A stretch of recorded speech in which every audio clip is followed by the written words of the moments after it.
बिस्मिल्लाहिर्रहमानिर्रहीम। अस्सलाम वालेकुम। कैसे हैं? उम्मीद है बिल्कुल खैरियत से होंगे, ज़बरदस्त होंगे और कल से ट्रेडिंग के लिए तैयार होंगे। हफ्ता इतवार बिल्कुल छुट्टी होती है तो लिहाजा मैं भी आइडल रहता हूँ। आइडल मीन सुस्त, बिल्कुल अपने सारे काम वगैरह। आप लोगों को मशवरा ये है कि भाई अपना आपको सुकून दिया करो, रिलैक्स किया करो। ये बड़ा मुश्किल काम करते हैं जो आप गोल्ड का करते हैं।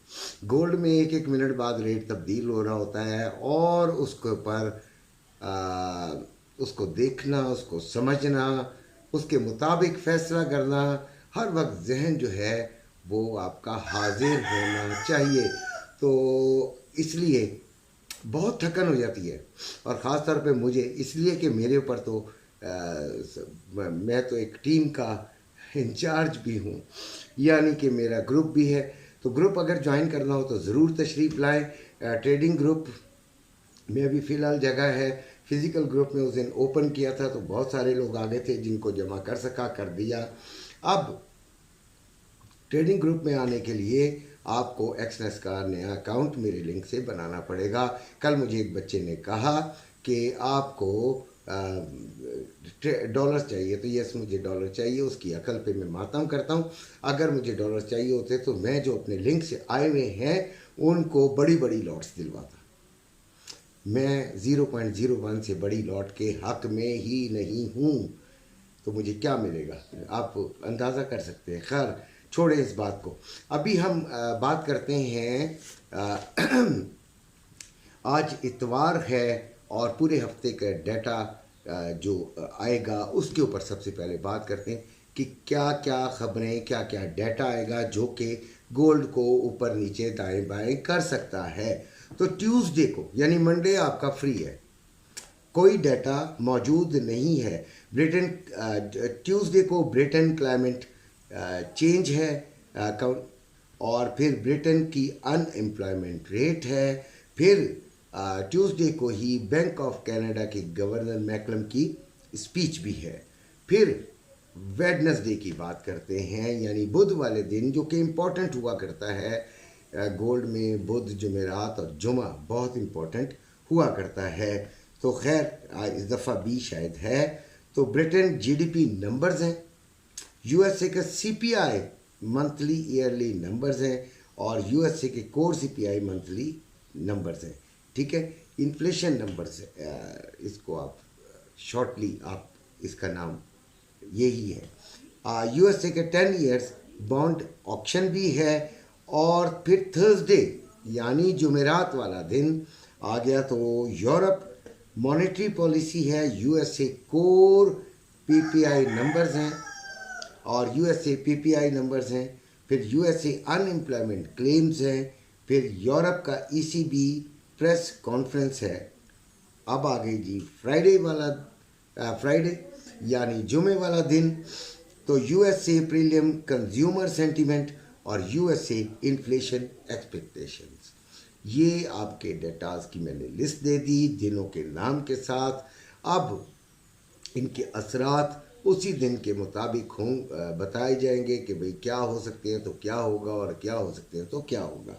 खैर इसको हम छोड़ते हैं, आते हैं अपने प्यारे गोल्ड की तरफ, जिसने बड़ा लटका दिया है, डरा दिया है, धमका दिया है।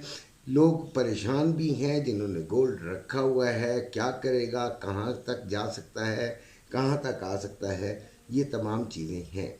देखें, परेशान होने वाली बात नहीं होती। मैं बड़ा हैरान होता हूँ जो गोल्ड में ट्रेडिंग करते हैं, why they are so worried.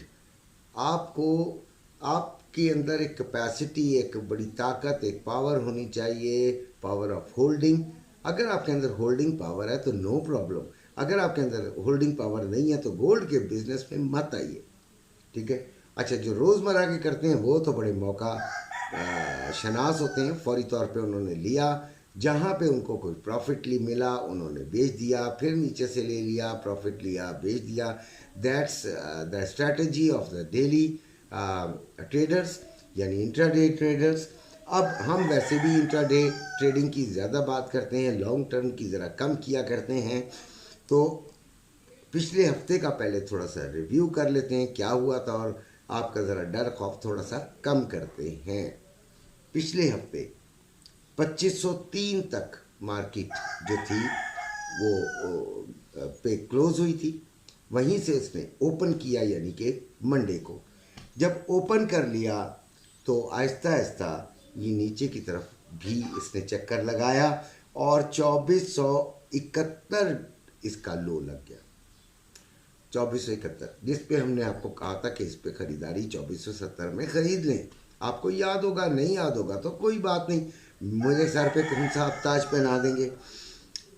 Friday को इसने फिर हाई भी लगाया 2529 का, लेकिन हाई को सस्टेन नहीं कर सकी, इसको वहाँ पे ठहर नहीं सकी और फिर धड़ाधड़ नीचे की तरफ इसने जो लाइन पकड़ी तो सीधी नीचे और क्लोजिंग इसकी 2497 पे हुई। अगर पिछले हफ्ते की क्लोजिंग और इस हफ्ते की क्लोजिंग का फ़र्क ले लें तो $6 है, यानी $6 नीचे क्लोजिंग हुई तो जस्ट $6, $6 का फ़र्क है। इतना बड़ा फ़र्क नहीं है कि आप लोग परेशान होना शुरू हो जाएं। 18 तारीख को इम्पॉर्टेंट डाटा है। इस हफ्ते के जो इम्पॉर्टेंट डाटाज हैं ये भी आपको डायरेक्शन के मुतालिक बता देंगे, ठीक है जी।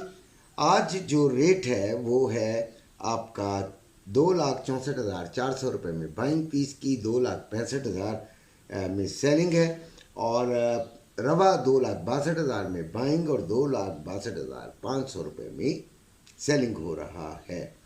अच्छा जी, इसकी जो अगले हफ्ते की रेंज बन सकती है अगर नीचे की तरफ गया तो ये ज़्यादा नीचे नहीं तो 2450 बस इस जगह तक जाकर ये रुक जाएगा और अगर ये ऊपर गया तो 2545 इसका हाई लग सकता है और जिन्होंने रखा हुआ है वो दुआ करें कि 2545 हाई हो, हम भी खुशी खुशी बताएं।